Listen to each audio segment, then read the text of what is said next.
व्यापार है breakup, boyfriend girlfriend breakup, फिर बॉयफ्रेंड फिर ब्रेकअप, फिर तीसरा बॉयफ्रेंड। ये क्या है? क्या आज शासन नहीं है ना, न माता पिता का शासन है, न समाज का शासन है, न शास्त्र का शासन, न भगवान का शासन कोई स्वीकार नहीं है ना, इसलिए मनमानी आचरण होते हैं। अगर एक दिन भोजन नहीं मिला है तो भी निराशा मत करो, वो एक दिन उसी रसोई से हजारों को भोजन दिला देंगे। वो बहुत सामर्थ्यशाली प्रभु है, इसलिए हमें लगता है तनाव रखने की तो जरूरत है नहीं। प्रभु कितना सुंदर मनुष्य शरीर मिला, इससे ज्ञान प्राप्त करके आप गोवाता आनंद में अभी डूब जाए, लेकिन आप इस शरीर के भोगों में फंस गए। आप फंसे हैं। आपको भगवान ने कहा कि आप ये कर्म करो, जीवन साथी चुनना है तो एक बार चुन लिया, आजीवन उसका निर्वाह किया तो जीवन साथी है। तुम्हें विचार प्रवृत्ति हुई आज इससे, कल उससे, परसों उससे, नरसों उससे। भगवान ने नरक भी बनाया है, भगवान ने स्वर्ग भी बनाया है, भगवान ने अच्छाई भी बनाई है, बुराई भी बनाई, और दोनों का आपको ज्ञान है कि अच्छा है बुरा है, तो आप बुरा ना करो, अच्छे मार्ग में चलो, आनंद हो जाएगा। भगवान कहाँ बांधे हुए हैं?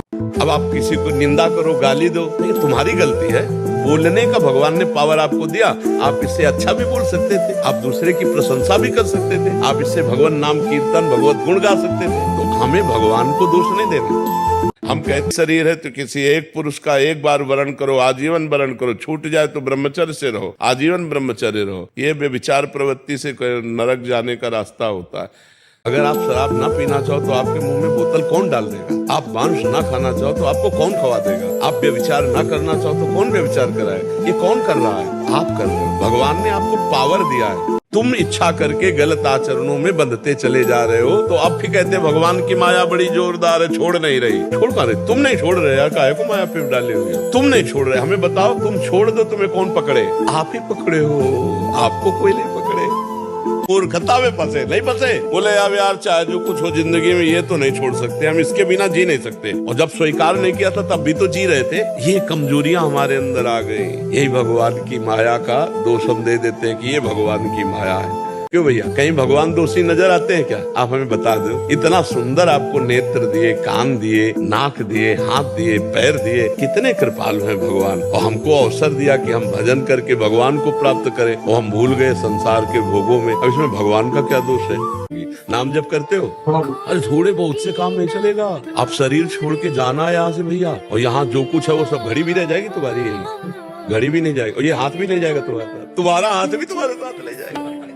ऊपर से तुम जानते हैं कि ये गलत है, लेकिन अंदर से कि भोगेंगे तो सुख मिलेगा। अब वो क्रियाएं होंगी, चाहे वो मांस खाना हो, चाहे शराब पीना हो, चाहे व्यभिचार करना हो, चोरी करना, कुछ भी हो, जिसमें अंदर से सुख बुद्धि है, वो बाहर से क्रिया गलत होने पर भी हम रोक नहीं पाएंगे। स्वप्न में आपने देखा कि बहुत अच्छा कभी स्वप्न आता है, कभी बहुत बुरा स्वप्न आता है। तो उसमें जब बुरा स्वप्न आता है तो हमें दुख होता है, और जब अच्छा स्वप्न आता है तो सुख होता है। लेकिन आप देखते हैं कि दुख सुख भोगने वाला शरीर सैया में, एसी रूम में आराम से पड़ा होता है, न दुख होता है न सुख। के घरों की क्या देखें, सेवा का दिखावा करके मान और रुपया घसीटना, दो चीजें होती हैं। हम इसलिए दो शब्द कहे, एक तो मान प्राप्ति करना और एक रुपया घसीटना। और एक होते हैं जो वास्तविक सेवा करते हैं, वो भूल के गलत नहीं कर सकते, बात समझना। एक जो पोस्टर बैनर और दिखावा करके मान प्राप्ति करना कि हम बहुत बड़े सेवक हैं, दानी हैं दूसरों के समाज के, या फिर रुपया घसीटना, ये तो अलग चीज हो गई। लेकिन एक मन वचन कर्म से दूसरों की सेवा करता है, वो कभी गलत स्वयं नहीं कर सकता।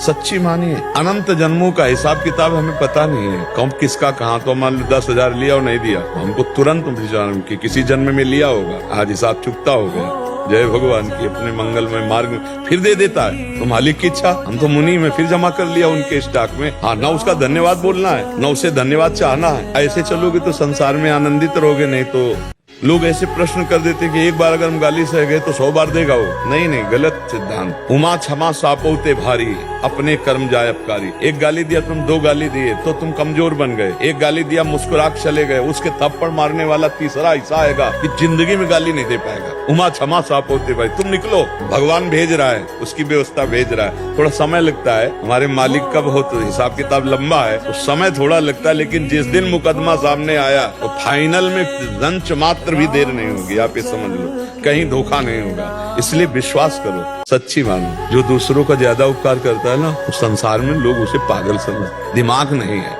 ऐसा समझते हैं। देखो ना कैसे झटका और कुछ नहीं, ऐसे लोग वो अपनी बुद्धि से देख, आपको भागवतिक बुद्धि से देखना है। जो इन लड़ाई झगड़ों में फंस जाता है, इन बातों वो जलता रहता है, दिन भर शोकित रहता है, बार बार उसकी स्मृति आएगी, वो जलाए।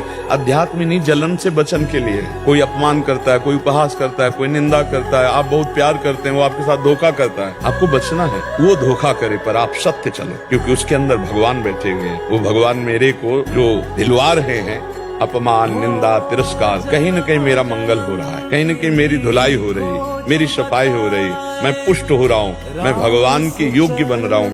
अगर बुरा किसी ने किया है और उसे 8वीं मंजिल पर चढ़ा के ले जाया जा रहा है, तो आप उसको खुशी नहीं होना चाहिए और आपको प्रशंसा नहीं करनी चाहिए, क्योंकि वो 8वीं मंजिल से जाके पटका जाएगा नीचे किसी काम करने। बुरे आचरण करने वाला त्रिकाल में भी शांति को प्राप्त नहीं हो सकता। वर्तमान में तुम्हें दिखेगा, उनकी कृपा से हम नाम जप पाते। प्रथम यथामति प्रणो श्री वृंदावन अतिरम्य श्री राधिका कृपा बिनु सबके मन से भी वृंदावन को आप स्मरण नहीं करते, शरीर से आने की तो बात नहीं हो, बिना श्री कृष्ण जी की कृपा के नाम और धाम और जो रूप है ये नाम की कृपा से प्रकाशित होता है। जब निरंतर नाम चलता है तो नाम रूप को आकर्षित करके उपासक के हृदय में प्रकाशित कर सकते हैं। और जो लीला गायन और श्रवण है ये तो विशुद्ध कृपा है, बिना भगवान की कृपा के कोई भगवान की लीला सुन नहीं सकता। उसको जो स्टाक जमा है पुण्य का वो दिया जा रहा है। इसके बाद वर्तमान का पाप और पूर्व का पाप जो ही वो सुकृत बीच से हटा और जहाँ जुड़े तो ऐसा ब्लास्ट होगा। एक सुकृतवान धर्म से चलता है, सत्य से चलता है, अपने सत्य के पैसे से परिवार का पोषण कर रहा है। अब उसके जीवन में विपत्ति पर विपत्ति, घटना पे दुर्घटना, अब उसका जो पूर्व पाप उसके सुख में बाधा पहुंचाने के लिए तैयार है, उसको फटाफट भुगवाया जा रहा है। चुप रहना, और जिस दिन पीछे का पुण्य और आगे का धर्म तुम्हारा जुड़ेगा, लंबा समय आपका महान सुख में जाएगा। विश्वास कर लेना, धैर्य। अच्छा, संसारी पुरुष क्या समझता है कि जैसे माला पहना दे, चुनरी पर बहुत प्यार किया हमको, ये तो बाहरी है, डांट दिया, आज के बाद कभी ऐसा नहीं होना चाहिए, ये है प्यार। संतों का प्यार क्या है? आज के बाद हम कभी बुरे आचरण नहीं कर सके, आज के बाद हमारा कहीं मन कुसंग में ना जाए, ये कृपा है, ये प्यार संतों का मिलता है। तो बाहरी दुलार है, संसार का है, वो प्यार सच्चा समझना चाहिए। अन्य अगर गाली भी दे रहा है, प्रणाम, लेकिन अगर शिष्य है, पुत्र है, अपना परिजन है, उसमें कोई कमी है तो उसको दूर करने के लिए हम दोष दर्शन करते हैं, उन दोषों को सामने प्रकट करते हैं और आक्रोश प्रकट करते हैं कि ऐसे दोष नहीं होना चाहिए, ऐसी गलती, ये अपनापन है, ये प्यार है। संसार जानते हो, प्यार मुँह चुपरी को समझता है। अगर साधु डांट दे, पिता डांट दे तो उसका अत्यंत प्यार होता है, वो अपने पुत्र को, अपने शिष्य को नष्ट नहीं होने देना, इसलिए वो डांट रहा है। आपको मन नहीं जान रहा है, आपको मतलब आत्मस्वरूप को, शरीर को जान रहा है। आप कहोगे आपको नहीं जान रहा तो मेरी आंख है, मेरा गाल है, तो ये आप नहीं है, ये आपका ढांचा है, आप इसके अंदर है, व्याप्त तत्व है। अब उसको मन नहीं जान सकता, मन को जानता है। बुद्धि जब संसार का चिंतन छोड़ देती है तो भगवदानंद में प्रसन्न हो जाती है, उसी समय आत्मस्वरूप का बोध होता है। ब्रह्मभूता प्रसन्नात्मा न सोचति न कांक्षति, कोई सोच नहीं, कोई चाह नहीं, इतना भजन कर लिया, भजन के प्रताप से अद्भुत आनंद, उसी आनंद में आत्म साक्षात्कार होता है, अपने आप से, अपने आप का, ना कि मन से। समझ पा रहे? और संतों का जो लाभ ले पाएगा वो ऐसे ही ले पाएगा, ऐसे तो नहीं ले पाएगा। जिसके अंदर दैन्यता है, जिनके अंदर भगवत भाव की ये हमारे प्रभु हैं, ये हमारे प्रभु के जन हैं, जैसा भाव बन पावे, और जितना दैन्य होगा उतने ले पाएगा। जैसे वर्षा हो रही, ऐसे करो तो तुम्हारे पीने योग्य तो नहीं आ पाएगा, और ऐसे कर लो तो पीने योग्य भी हो जाएगा। तो संत जो पिला रहे हैं वो पीने के लिए अहंकार रहित होकर दैन्य भाव से, भगवत भाव से सेवन किया जाए तो दर्शन मात्र से पाप नष्ट हो जाएंगे, संभाषण मात्र से अज्ञान नष्ट हो जाएगा, कृपा मात्र से भगवत प्राप्ति का उत्साह जग जाएगा। तो हम कहते हैं कि हम भजन की इच्छा करते हैं पर भजन हो नहीं पाता, तो हम सही बताते हैं, इच्छा के कारण ही भजन नहीं हो पा रहा। अन्य इच्छाएं इतनी जोर की है कि भजन की इच्छा बिल्कुल ऐसे ही, तो वो दब जाती है और अन्य इच्छाएं पूर्ति होती रहती है। भजन की इच्छा तभी जब केवल भजन की इच्छा, भगवान और बात सुने न सुने, ये बात सबकी सुनते हैं। रोकर उनसे प्रार्थना करो, मुझे भजन के लिए समय दे दो, भजन के लिए मुझे प्रीति दे दो कि मैं आपका भजन, तो वो ऐसा विधान बना देते हैं। उनकी कृपा से ही भजन हो सकता है, कि माया भजन नहीं करने देती, सच्ची इच्छा उनकी कृपा से जागृत होती है। ठीक है, अवस्था थी खेलने की, कूदने की, माँ बाप के प्यार की, तो भजन की इच्छा हुई थी, तब से आज तक लौट के नहीं गए, उस नगरी में नहीं गए, उस देश में उधर प्रवेश नहीं किया, उस क्षेत्र में जहाँ जन्म हुआ था। बस मरे या जिए, कोई गाली दे या मारे, बच्चा ही थे, मुझे भगवत प्राप्ति करनी। यहाँ तो मान लो सानिध्य है, वहाँ क्या सानिध्य? गंगा किनारे कोई नहीं। जो प्रहारोशी दे, गर्मी सर्दी या किसी गाली अपमान का, भूख प्यास का, सब प्रहार सहना है, मुझे भगवत प्राप्ति करनी। कोई नहीं रोक पाया। भजन की इच्छा जब जागृत हो जाएगी तो जैसे हाथी कूदता है जलाशय में, तो फिर कछुआ और मेढक सब बाहर निकल के खड़े हो जाते हैं, क्योंकि उसकी मार के आगे कोई टिकेगा नहीं। नाम है महान बलशाली गजराज, जब हृदय में प्रवेश करेगा तो काम क्रोध आदि छोटे मोटे मेढक बाहर निकल जाएंगे। कोई यही तो भजन नहीं होने देते। कामना ही तो भजन में बाधक है। कामना के सिवा और कोई बाधा है ही नहीं भजन में। कामना तब तक है जब तक ये इच्छा जोर की नहीं हो रही। ये इच्छा हो जाए, इच्छा भी समझ नहीं पाए। जिस दिन इच्छा, तुम्हारी मिलन की इच्छा थी हमसे, तो मिले आके कि नहीं मिले आके? है ऐसी भगवान की मिलन की इच्छा होगी तो मिल जाएंगे। जब तक शरीर है तब तक नाम सेवा की परवाह करो। इसके बाद फिर आगे क्या होगा, पूरी सृष्टि का क्या होगा, बच्चों का क्या होगा, प्रभु का क्या होगा, ग्रंथ का क्या होगा, पंथ का क्या होगा, दूसरी चीज है। ये हमारे चिंतन का विषय थोड़ी। हमारे चिंतन का विषय शरीर और शरीर संबंध भोगों का चिंतन त्याग करके प्रभु के नाम रूप में डूब गए, खत्म हो गया। प्रभु ही तो है सब रूपों में।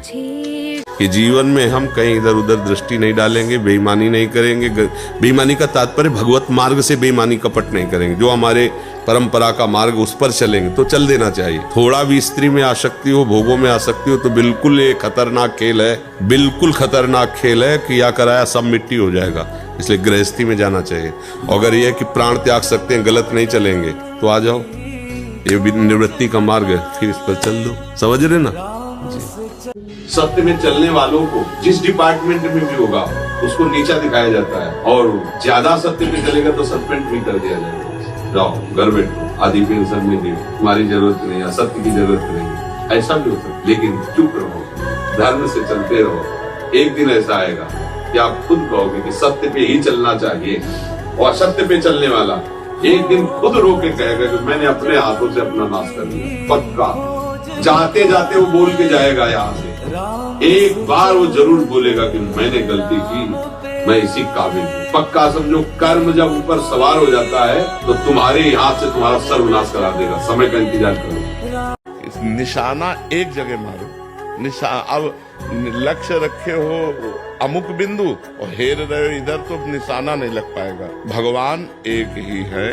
वही जब शक्ति रूप धारण करते तो वैष्णो देवी, दुर्गा देवी, काली देवी, वही जब शांत रूप धारण करते तो सिया जी, राधा जी, रुक्मिणी जी, वही है। एक तत्व है, तो बस एक में लग जाओ। दर्शन सब जगह करो, प्रणाम सब जगह करो, जाओ सब जगह, मना नहीं, लेकिन लक्ष्य एक रखो। हाँ, ये अगर राम राम जपोगे तो श्री कृष्ण की प्राप्ति हो जाएगी। अच्छा, तो कोई नहीं, पावर है। हम उसको जिधर चाहे उधर लगा लें। हमारे पास पैसा है, हम जो चाहे खरीद लें। तो नाम रूपी धन है, हम जो चाहे वो प्राप्त कर सकते। तो कृष्ण में प्रीति हो और नाम जब राम हो तो चलेगा, दौड़ेगा। आप चिंता मत कर क्योंकि वही श्याम है, वही राम है। तत्व में तो अंतर नहीं है, रूप में भी अंतर नहीं है, नाम में केवल अंतर है। रूप वो भी श्याम सुंदर, वो भी श्याम सुंदर। तत्व में वही परम तत्व राम, वही परम तत्व श्री कृष्ण। हाँ, एक में धनुष लिए, एक में मुरली लिए, बात अंतर हुआ है। वही है, वही प्रभु है, दूसरे नहीं। एक मिनट टाइम नहीं है। शरीर छूटते ही उसको नरक या स्वर्ग या कर्म के अनुसार अन्य योनियों में भेज दिया जाता है। वो आत्मा खाली थोड़ी बैठे कि हमें जब चाहो तब बुला लो। वो आत्मा तुरंत पैक हो जाती है। मरने के बाद तुरंत ही निर्णय हो जाता है कि सुअर बनेगा कि कुत्ता बनेगा। और इसके बाद नरक भुगवाना है तो फिर नरक, स्वर्ग भुगवाना है तो स्वर्ग। और जहाँ जिस योनि में भेजना है, आत्मा स्वतंत्र थोड़ी होती है, कब्जे में होती है, भगवान के द्वारा वो निर्धारित होती है। हाँ, पितृजन है जो पितृलोक में विराजमान है, उनके लिए पिंडदान आदि किया जाता है, पितृऋण से मुक्त होने के लिए। ऐसा नहीं कि कोई विपत्ति आ गई तो पितृ नाराज हो गए। कर्म का परिणाम आता है, वो पितृ की नाराजगी नहीं आती है। और भगवान ने कहा है, पितृ को पूजने वाले पितरों को प्राप्त होते हैं, भूतों को पूजने वाले भूतों को प्राप्त होते हैं, देवताओं को पूजने वाले देवताओं को प्राप्त होते हैं, और मेरे को पूजने वाले मेरे को प्राप्त होते हैं। जैसे कभी कभी होता है कि हम आपके साथ बहुत अच्छा व्यवहार करते हैं, लेकिन आप हमारे साथ अच्छा व्यवहार नहीं करते, तो वो हमारा कर्म आपकी बुद्धि में बैठ करके हमको कष्ट देगा। तो हमें चुपचाप भोग लेना चाहिए, क्योंकि हमने अच्छा कर्म किया है, हमने बुरा किया नहीं। सामने वाला हमारे साथ जो बर्ताव नहीं करना चाहिए वो कर रहा है, तो वो बेचारा है। हमारा कर्म उसकी बुद्धि में बैठ करके है, हमको कष्ट दिलाना चाहता है।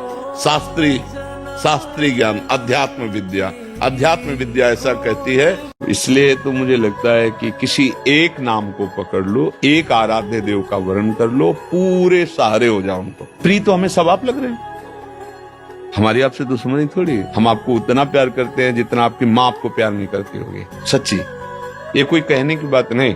आपको सुख मिले, आपको कभी दुख न मिले, कोई आपको परास्त न कर पावे, कोई आपको बांध न पावे, तुम हमारे हो, हमारे प्रभु के हो। ये बहुत छोटी मानसिकता होती है ना। अपना घर, हमारा घर पूरा विश्व है, हमारे भाई सब धर्मावलंबी हैं, सब। तो जो धर्म करते हैं वो हमारे दाहिने बाहु में खड़े हैं, और जो अधर्म करते हैं मेरे बाएं पक्ष में खड़े, विपरीत खड़े हैं। अब हम बाएं पक्ष से दाहिने लाने के लिए पूरा प्रयास करेंगे। अविनाशी का बच्चा, राम मरे तो मैं मरे, नहीं तो मरे मेरी बलाए। अविनाशी का बालका मरे न मारा जाए। वो ये केवल प्रवचन नहीं है, जीवन है, जीवन है। प्रवचन नहीं कि केवल भाषण दे रहे हैं, जीवन है। और ये इसलिए हम बता देते हैं अहंकार पुष्टता के लिए नहीं। भावुकता में राधा राधा का प्रचार नहीं कह रहे कि हमने सुना और ऐसे ग्रंथों में पढ़ा, ऐसे कह रहे, स्वयं स्वाद लेके कह रहे और विश्वास के साथ कह रहे कि यदि आप राधा राधा जपते हो तो इसी जन्म में भगवत प्राप्ति हो जाएगी, इसी जन्म में। जैसे किसी से कहा जाए कि तुम सत्य बोलो, मंदिर में चढ़ के बोलो, तो हम मंदिर में नहीं, हम वृंदावन में बैठे हैं। करोड़ों मंदिर इसकी समानता नहीं कर सकते, भगवान का परम धाम है। अगर राधा राधा नाम चल रहा है तो इसी जन्म में भगवत प्राप्ति हो जाएगी। अगर इस जन्म में भगवत प्राप्ति नहीं हुई तो भगवान श्री कृष्ण ने गीता में कहा है कि मेरे भक्त का नाश नहीं होता, मैं कुलवान धनवान श्रीवानों के कुल में जन्म देता हूँ और फिर पुनः भक्ति का माहौल देता हूँ, और पूर्व का जो भजन छूटा हुआ हो वहीं से उसको। अब बिल्कुल ऐसे ही रहो जैसे रह रहे हो, बिल्कुल संसारिक बन करके रहो, लेकिन अंदर का चिंतन आपका बदल। ना करने वाले को सुधार लो, करने में यही दो ले लो, इसी से भगवत प्राप्ति हो जाएगी। पराई स्त्री की तरफ गंदी दृष्टि से मत देखो, अपनी स्त्री में ही भाव रखो, ब्रह्मचर्य का पालन करो, पवित्र भोजन पाओ, मांस मछली ये सब गंदी चीजें मत पाओ, गंदे आचरण मत करो, और इतना उद्देश्य बना लो भगवत प्राप्ति। भगवान गीता में अर्जुन को क्या कहते, तुम्हें सहना पड़ेगा, तुम्हें मेरा भजन मन मना भो मत भक्तो माध्याजी माम नमस्कुरु। भगवान सामने खड़े और कह रहे जब तक तुम ऐसा नहीं करोगे तब तक मेरे को नहीं जान सकते। सामने खड़े है महाराज। अनन्य चेता सत्तम, मेरा सतत चिंतन करो, अनन्य चिंतयन्तो माम, मेरा अनन्य चिंतन करो। भगवान बार बार कह रहे, तो अब जब भगवान कह रहे हैं तो हम लोग तो भगवान के दास हैं। तो हम पहले कह रहे कि ये स्वीकृति करो कि मैं डिप्रेशन में नहीं हूँ, ये स्वीकृति करो कि मेरे ऊपर भूत प्रेत का कोई साया नहीं, स्वीकृति से ही फंस गए हो, मेरे ऊपर भगवान की बड़ी कृपा है, और नाम जप करो, गंदे आचरण मत करो। आज हमारी समाज गंदे आचरणों को पाप मान ही नहीं रही है। बहुत जोर से ये व्यभिचार फैल रहा है। ये जो व्यभिचार दोष है बहुत जोर से फैल रहा है, चाहे स्त्री हो चाहे पुरुष हो, सबके दिमाग में कई बात नाच रही है, बस भोग भोग भोग संसार। ये पाप महापाप है। पर स्त्री गमन, पर पुरुष गमन, ये महापाप है, और कोई इस पर ध्यान नहीं दे रहा। और फिर कहते हैं डिप्रेशन में जा रहे हैं, परेशान हो रहे। परेशान नहीं होगी तो और क्या। हमारे द्वारा जो पाप कर्म होते वही हमारे मन को जलाते, वही हमारी बुद्धि को भ्रष्ट कर देते हैं, और कोई नहीं। जैसे भूत प्रेत भी आता है ना किसी के दिमाग में,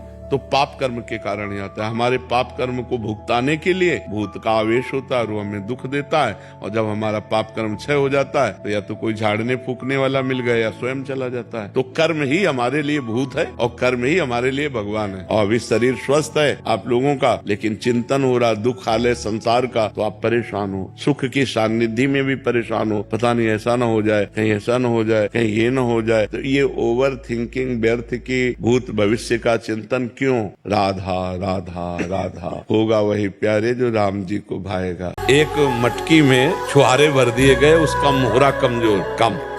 अब दोनों हाथ बंदर ने डाल दिए, छुहारे कस के पकड़ लिए। अब वो सोचता है कि मुझे किसी ने पकड़ लिया। अब वो घंटों कोशिश करता है छुड़ाने की, लेकिन छुहारा छोड़ने की कोशिश नहीं करता। अगर वो छुहारे छोड़ दे तो मुक्त है। ऐसे ही 5 ज्ञानेंद्रियों से भोगों में हम लिप्त है। हम समझते मुझे किसी ने पकड़ रखा है, अब मैं बंध गया, अब पीटना पड़ेगा। काल कर्म स्वभाव गुण घेरा, जो कर्म करोगे वो सब भोगने।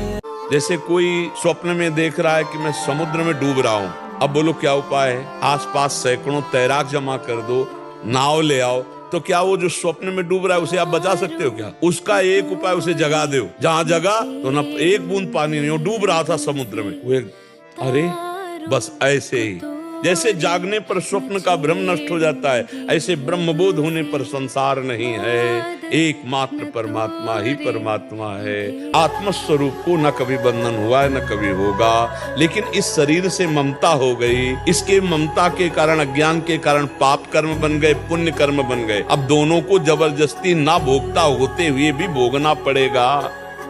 जब भगवान के प्रति प्रेम बढ़ता है तो नहीं खान पान ते भावे है, नहीं कोमल वसन सुहावे है, सब विषय लगे ते खारा है। हरि आशिक का मग न्यारा है। जो हरि से प्यार करते हैं वो अलग होते हैं, उनके लिए प्राण देह भोग सामग्री लोक लोकांतर कोई महत्व नहीं रखता है। तुम्हारी ईमानदारी की उसकी वस्तु उसको दे दी है तो तुम्हारी बड़ाई क्यों करे, क्यों नमस्कार करे? उसकी धरोहर है, उसको चली गई। तुम समझते हो मैंने पैसा दिया, अगर ईमानदारी से पूछो तो तुमको जिसने दिया उसको दिला दिया क्योंकि उसका था। अगर तुम्हें फिर मिलना है तो वापस आ जाएगा, नहीं मिलना है तो राधे श्याम।